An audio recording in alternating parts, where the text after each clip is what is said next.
peux enlever le... Oui, oui. Oui.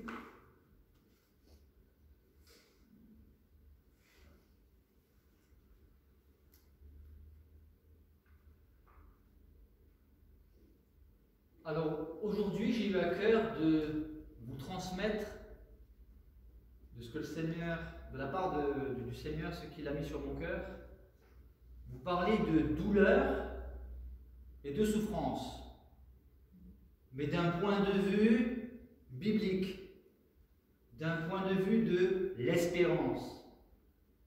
Et pour ce faire, je vais vous parler de celui que la Bible appelle l'homme de douleur, habitué à la souffrance. Je répète cette expression. L'homme de douleur, habitué à la souffrance. Cette parole, nous la trouvons dans le livre du prophète Ésaïe. Et je vous propose de lire ce chapitre afin que nous prenions toute la mesure du contexte dans lequel cette parole a été prononcée. Je commenterai au fur et à mesure. Ésaïe chapitre 53, à partir du verset 1. Qui a cru à ce qui nous était annoncé? Qui, aujourd'hui encore, croit à ce qui est annoncé? Mais qu'est-ce qui est annoncé? L'Évangile. Mais la question est posée 750 ans environ avant la venue du Messie. Qui a cru à ce qui nous était annoncé?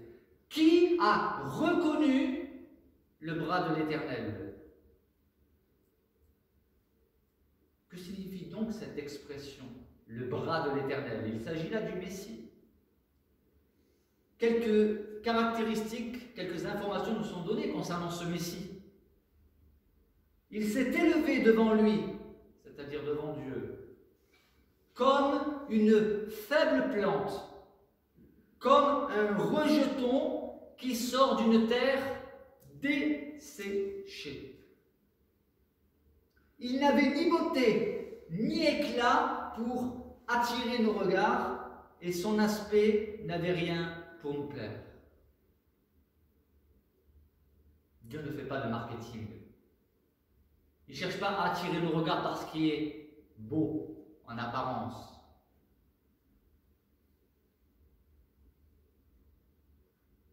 Verset 3. Méprisé et abandonné des hommes, homme de douleur et habitué à la souffrance, semblable à celui dont on détourne le visage. Nous l'avons dédaigné, nous n'avons fait de lui aucun cas. Aujourd'hui encore, nous parlons de Jésus et tout un tas d'objections s'élèvent devant nous, avec tous les scandales se rapportant au christianisme, scandales que nous ne pouvons pas nier, ils font partie de l'histoire de l'Église.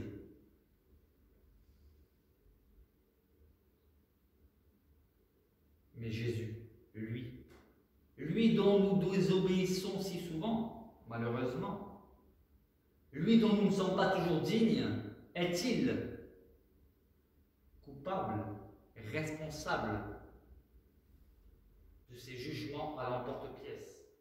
Car quiconque prend le temps, prend la peine de considérer quelle a été la vie, l'œuvre, les paroles, les enseignements, le comportement, les actions de Jésus-Christ, sera obligé de reconnaître qu'il n'y a aucune occasion en lui de reproche. Nous l'avons dédaigné, nous n'avons fait de lui aucun cas. Cependant, il est important cependant, ce sont nos souffrances qu'il a portées, c'est de nos douleurs qu'il s'est chargé. Et nous l'avons considéré comme puni, frappé de Dieu et humilié.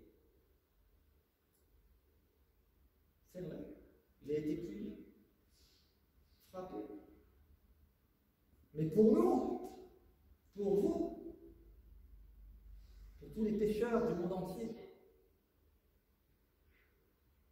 Le texte nous dit, mais il était blessé pour nos péchés. Il a été brisé pour nos iniquités. Et le châtiment que nous méritions, le châtiment qui nous donne la paix avec Dieu, est tombé sur qui? Est tombé sur lui. Et c'est par ces meurtrissures que nous sommes guéris. Nous sommes guéris de quoi? Pouvons-nous nous appuyer sur ce verset pour dire que tous les chrétiens doivent être guéris de leur maladie? Est-ce que c'est ce que ce verset veut nous enseigner? Non. Nous savons que Paul avait des problèmes de santé, Timothée, Trophime, tant d'autres. Alors, oui, il y a des guérisons miraculeuses, le Seigneur guérit, mais la guérison dont il est question ici, principalement, c'est la guérison par rapport au péché. Il nous guérit de nos péchés. Il est mort pour cette guérison-là. Et nous étions tous errants comme des brebis. Chacun suivait sa propre voie. Et l'Éternel a fait retomber sur lui, c'est-à-dire sur le Messie, l'iniquité de nous tous, notre injustice à tous. Il a été maltraité et opprimé. Qu'est-ce qu'il a fait? Et il n'a point ouvert la bouche, semblable à un agneau qu'on mène à la boucherie, à une brebis muette devant ceux qui la tondent. Il n'a point ouvert la bouche. Il a été enlevé comment? Il a été enlevé par l'angoisse et le châtiment. Et parmi ceux de sa génération, qui a cru qu'il était retranché de la terre des vivants et frappé pour les péchés de mon peuple? Il y en a qui ont cru qu'il méritait. C'était un faux prophète, disaient certains. Il affirme être le Messie, c'est un blasphème. Et pourtant, il était bien ce qu'il disait être. On a mis son sépulcre parmi les méchants, son tombeau avec le riche, quoiqu'il n'ait point commis de violence et qu'il n'y ait point de fraude dans sa bouche. Il était dans les plans de l'Éternel de le briser par la souffrance. D'autres traductions disent « il a plu ». Mais pouvons-nous comprendre que cela fait plaisir à Dieu? Non. Il faut comprendre le sens. C'était dans les plans de l'Éternel. De le briser comment? Par la souffrance.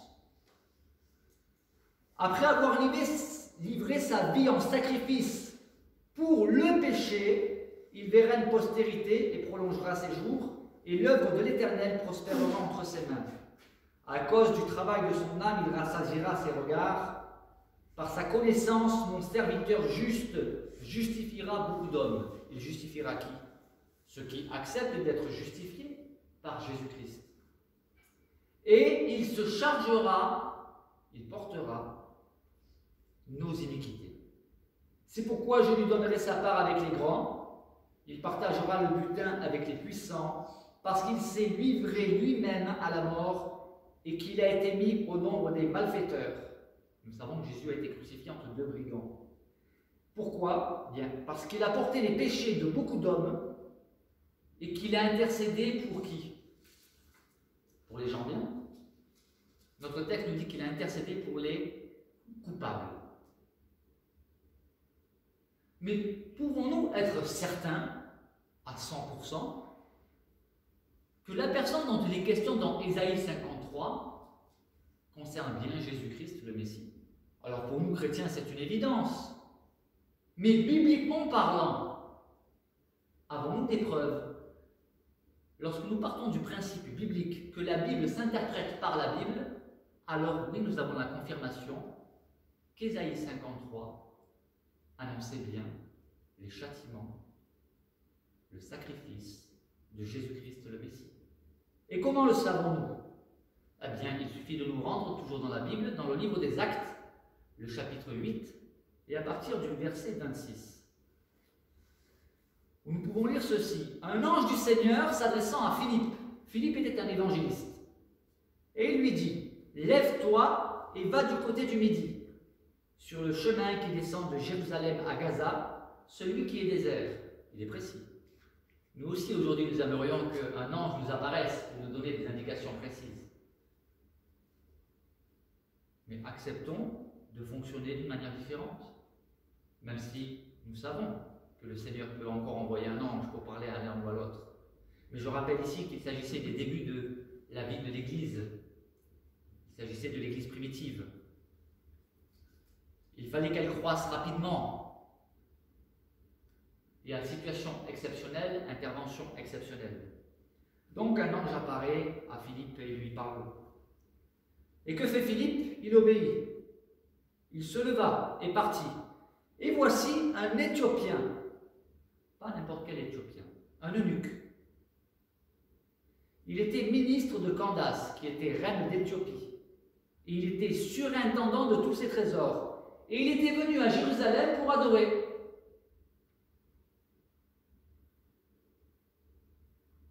Il croyait donc en l'Éternel. Il était venu d'Éthiopie. Il ne devait pas être nombreux en Éthiopie à croire au Dieu d'Israël, mais lui, il y croyait. Il va être utilisé par le Seigneur par la suite pour apporter cette bonne nouvelle de Jésus-Christ en Éthiopie. Donc il était venu pour adorer à Jérusalem, et il s'en retournait, il était assis sur son char, et il était en train de lire quoi? Il lisait le prophète Ésaïe. Et l'Esprit, c'est-à-dire le Saint-Esprit, dit à Philippe, avance et approche-toi de ce char. Philippe accourut, et il entendit l'Éthiopien qui lisait le prophète Ésaïe. Et Philippe lui pose une question. Comprends-tu ce que tu lis? Une question importante. Il y a des personnes aujourd'hui qui lisent la Bible et ne la comprennent pas. Ils ont besoin d'être enseignés, d'être dirigés, d'être conduits, d'être inspirés pour comprendre la Sainte Écriture. Et Philippe lui pose la question, comprends-tu ce que tu lis? Et nous voyons que cet Éthiopien lisait le prophète Ésaïe, mais il n'y comprenait rien en réalité. Puisqu'il répondit, comment le pourrais-je si quelqu'un ne me guide? Et il invita Philippe à monter et à s'asseoir avec lui. Et le passage de l'Écriture que cet Éthiopien lisait était celui-ci. Il s'agissait en réalité d'Ésaïe, chapitre 53, les versets 7 et 8. Il a été mené comme une brebis à la boucherie, et comme un agneau muet devant celui qui le tombe, il n'a point ouvert la bouche. Dans son humiliation, son jugement a été levé, et sa postérité, qui la dépeindra? Car sa vie a été retranchée de la terre. Et l'eunuque dit à Philippe, je te prie, de qui le prophète parle-t-il ainsi? Est-ce de lui-même ou de quelqu'un d'autre? Et là, nous avons une des clés de la méditation biblique, c'est de poser des questions au texte, de nous poser des questions. Lorsque nous lisons un texte biblique, posons-nous des questions non pas sur qu'est-ce qu'il me semble que le texte veut dire, mais qu'est-ce que le texte dit réellement? Il pose cette question, de qui parle-t-il? Qui est celui qui a été mené comme une brebis à la boucherie? Alors Philippe, ouvrant la bouche et commençant par ce passage précisément, lui annonça la bonne nouvelle de Jésus-Christ. Et là, nous avons la confirmation qu'Ésaïe 53, la confirmation biblique. Je ne l'invente pas. La Bible s'interprète par la Bible. Il s'agit bien du Messie. J'aimerais revenir maintenant sur le verset clé que j'ai eu à cœur de méditer, que j'ai à cœur de vous partager, le verset 3. Mépriser et abandonner les hommes. Qui d'entre nous ne s'est jamais senti méprisé? Qui parmi nous ne s'est jamais senti abandonné de sa famille, de ses amis, de son entourage? Nous pouvons trouver une puissante consolation dans le fait que Jésus lui-même a connu cela. Nous allons le voir en détail un petit peu plus loin. méprisé et abandonné des hommes, nous dit le verset 3. Homme de douleur et habitué à la souffrance. La douleur. Il n'y a pas que la douleur physique. Lorsque nous pensons à douleur, nous pensons à la douleur physique, en premier lieu. Mais la douleur de l'âme en souffrance. Et toutes ces douleurs causées par ces blessures causées, subites, durant notre enfance, notre adolescence, et même à l'état adulte. La douleur de la perte d'un être cher, un parent, un frère, une sœur, un enfant. La douleur des tourments de l'âme, mais encore plus loin, et si je puis dire plus important, parce que cela a une portée éternelle. La douleur du fardeau du péché. Le péché dont il est dit qu'il nous enveloppe si facilement.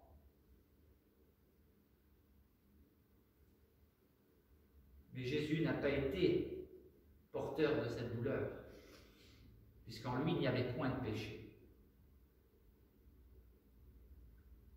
Homme de douleur et habitué à la souffrance. Pouvons-nous nous habituer à la souffrance? Je crois qu'en réalité, nous n'avons pas véritablement le choix, puisque le monde dans lequel nous vivons est fait de souffrance. Nous sommes confrontés à la souffrance,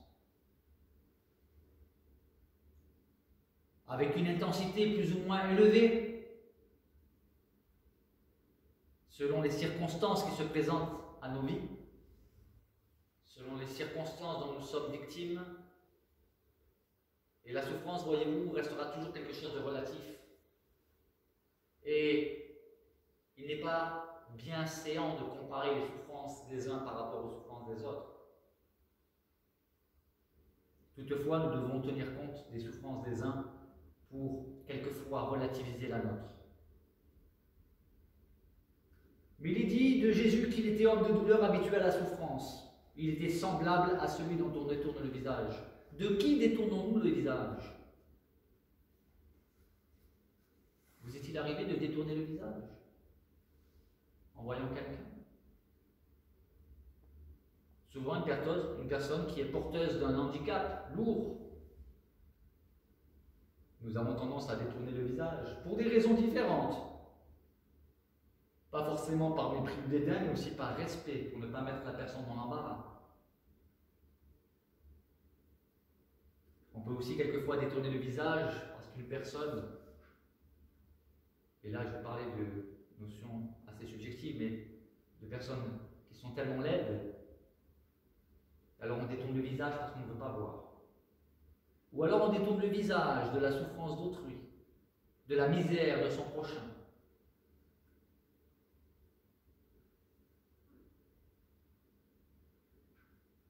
Et nous l'avons dédaigné, nous n'avons fait de lui aucun cas. Aucun cas de celui qui est venu souffrir atrocement pour nous. Il est dit dans la lettre aux Hébreux, chapitre 2, verset 17, qu'il a dû être rendu semblable en toutes choses à ses frères. De qui est-il question? Lorsque nous lisons l'épître dans son contexte, ce verset dans le contexte de l'épître, il s'agit bien évidemment de Jésus-Christ. Il a été rendu semblable en toutes choses à ses frères afin qu'il soit un souverain sacrificateur miséricordieux et fidèle dans le service de Dieu. Pour faire quoi? Parmi les missions du souverain sacrificateur, il s'agissait de faire l'expiation des péchés du peuple. Et alors, du sang d'animaux était offert en sacrifice pour les péchés. Mais Jésus, lui, n'est pas venu avec le sang d'un autre, ni le sang d'un animal, il est venu avec son propre sang. un sacrificateur miséricordieux et fidèle dans le service de Dieu pour faire l'expiation des péchés du peuple. Et toujours dans la lettre aux Hébreux, chapitre 4, verset 15, nous pouvons lire ceci. Nous n'avons pas un souverain sacrificateur qui ne puisse compatir à nos faiblesses. Au contraire, ça veut dire que nous avons un souverain sacrificateur qui compatit à nos faiblesses. Je reprends. Nous n'avons pas un souverain sacrificateur qui ne puisse compatir à nos faiblesses. Au contraire, il a été tenté comme nous en toutes choses, mais sans commettre de péché. C'est la divine différence entre lui et nous, sans commettre de péché. Parce que la tentation de commettre un péché est une souffrance, mais y succomber est une souffrance encore bien plus terrible. Lui, il a été tenté comme nous. Il connaît l'intensité de la tentation. Il sait ce par quoi nous passons. Il a été tenté comme nous en toutes choses. Mais lui, il a vaincu là où nous avons échoué. Mais la question est, mépriser, abandonner des hommes de douleur, habitués à la souffrance. Quelle souffrance Jésus a-t-il connue? Alors les premières souffrances qui nous viennent à l'esprit, forcément, sont les souffrances de la passion, ce qu'on appelle la passion, le calvaire. Mais Jésus a déjà commencé, entre autres, à souffrir, déjà dans le désert de la tentation. Nous savons que Jésus a été conduit par le Saint-Esprit dans le désert. Pourquoi? Pour être tenté. 40 jours et 40 nuits, sans manger. Il a connu la faim, il a connu la soif. Bon, il avait le droit de boire, mais il a quand même connu la soif. Il a connu la solitude, les attaques incessantes du malin et de ses hordes d'anges déchus. Il a souffert dans le désert.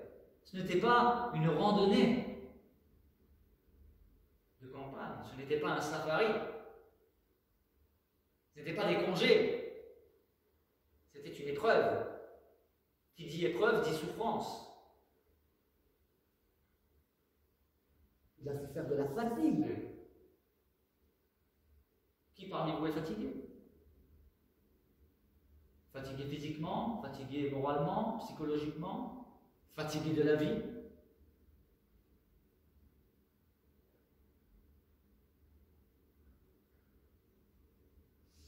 Il a souffert aussi des souffrances auxquelles il était confronté quotidiennement, en voyant toutes ces personnes malades, tous ces hommes, toutes ces femmes dans le péché. Cela ne le laissait pas indifférent. J'ai relevé à plusieurs reprises l'expression émue de compassion, Jésus fit ceci, fit cela. Lorsque Jésus agissait, ses motivations étaient l'amour et la compassion. Compatir, cela signifie souffrir avec. Lorsque cette veuve enterrait son fils unique, elle n'avait rien demandé, il passait par là, il a été ému de compassion. Il a ressuscité le fils de cette veuve. Lorsque Lazare, son ami, est mort, que nous dit Jean, chapitre 11, verset 35, le plus petit verset de la Bible qui en dit long, nous pouvons y lire que Jésus pleura. On pleure lorsqu'on souffre. Il a aussi pleuré sur Jérusalem. Il a souffert du rejet de son propre peuple. Il a souffert de l'endurcissement du peuple à ne pas l'écouter. Il a souffert de la lutte contre le péché, contre la chair, sans jamais y succomber.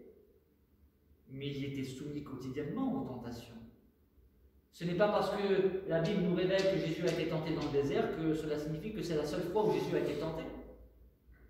Puisque nous pouvons lire ailleurs que le diable le laissa jusqu'à un autre moment propice. Il a souffert des injustices qu'il voyait autour de lui. Il s'est même mis en colère. Dans Matthieu 24, de mémoire, il me semble. Nous pouvons lire toute cette série de « Malheur à vous, scribes et pharisiens aveugles, hypocrites ». Malheur à vous, il le répète plusieurs fois. Il était en colère. Nous savons que Jésus a fabriqué un fouet. Vous imaginez Jésus, le prince de la paix, qui a fabriqué un fouet pour chasser les vendeurs du temple, en leur disant « Vous avez fait de la maison de mon père une caverne de voleurs », et il en souffrait. Et ses disciples se souviennent de cette parole de l'Écriture, « Le zèle de ta maison me dévore ». Jésus souffrait des injustices, s'élève contre les injustices. Il a suscité des hommes et des femmes de Dieu pour s'élever contre les injustices dans ce monde. Combien d'hommes et de femmes ont donné leur vie, ont voué leur vie au service du prochain pour combattre les injustices dans ce monde. Ces personnes étaient suscitées et envoyées, qualifiées, formées, transformées par Dieu pour cette mission. Les abolitionnistes, dont William Wilberforce, par exemple. William Booth, qui a créé l'armée du salut pour combattre les injustices sociales, etc.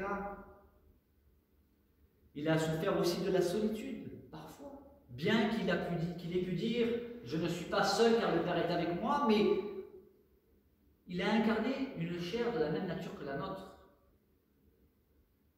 Ce que nous ressentons dans notre chair, les tentations, les luttes, les déceptions, la fatigue, la tristesse, l'angoisse, il les a connus. La solitude aussi. Il a souffert dans le jardin de Gethsémane à un point inégalable. Il a souffert au point de transpirer du sang. Et ce phénomène est expliqué en médecine. Je n'ai plus le nom en tête, mais cela s'explique dans le cadre d'un stress, d'une intensité tout à fait extraordinaire. Et là, il a lutté, il a souffert dans ce jardin de Gethsémane, au point qu'il a atteint les limites de ce qu'un être humain peut supporter. Puisqu'il a dit « Père, s'il est possible que cette coupe s'éloigne de moi », pour qu'il en arrive, pour que ces paroles sortent de la bouche de Jésus, c'est dire l'intensité du combat qu'il menait, puisque lui-même savait quel était son sort. Mais il a conclu, et c'est là que nous voyons la victoire. Toutefois, non pas ce que je veux, mais ce que tu veux. Il est en train de nous dire, toutefois, non pas ce que veut ma chair, en cet instant, contre laquelle je lutte, mais ce que tu veux. Parce qu'il était venu pour faire la volonté du Père. Il a souffert de la trahison de Judas. Avez-vous déjà été trahi? Il a souffert de l'abandon de ses disciples. Il le savait, c'était écrit. Je frapperai le berger et les brebis seront dispersées.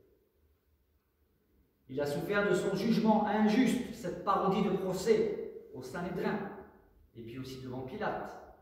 Il a comparé aussi devant Hérode. Il a souffert de sa condamnation injuste, il a souffert des insultes, des injures, du mépris, des moqueries. Il a souffert physiquement, des crachats, des coups de poing, ce qu'on appelait des soufflets, du fouet et de la crucifixion. Homme de douleur habitué à la souffrance. Pourquoi vous avoir partagé ce thème aujourd'hui?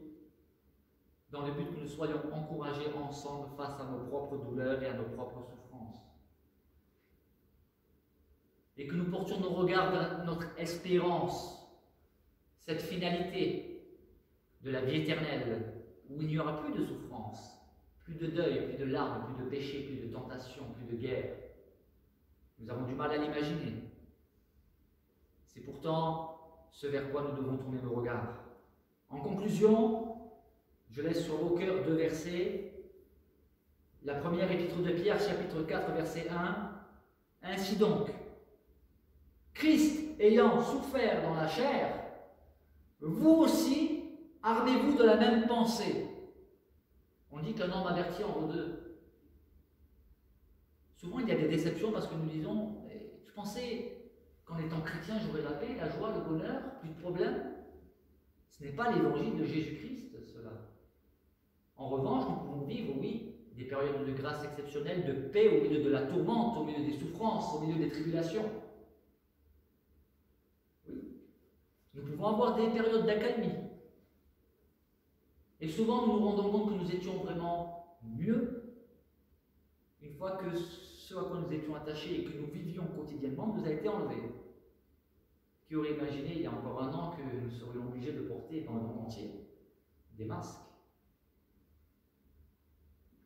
pour nous protéger de ce virus.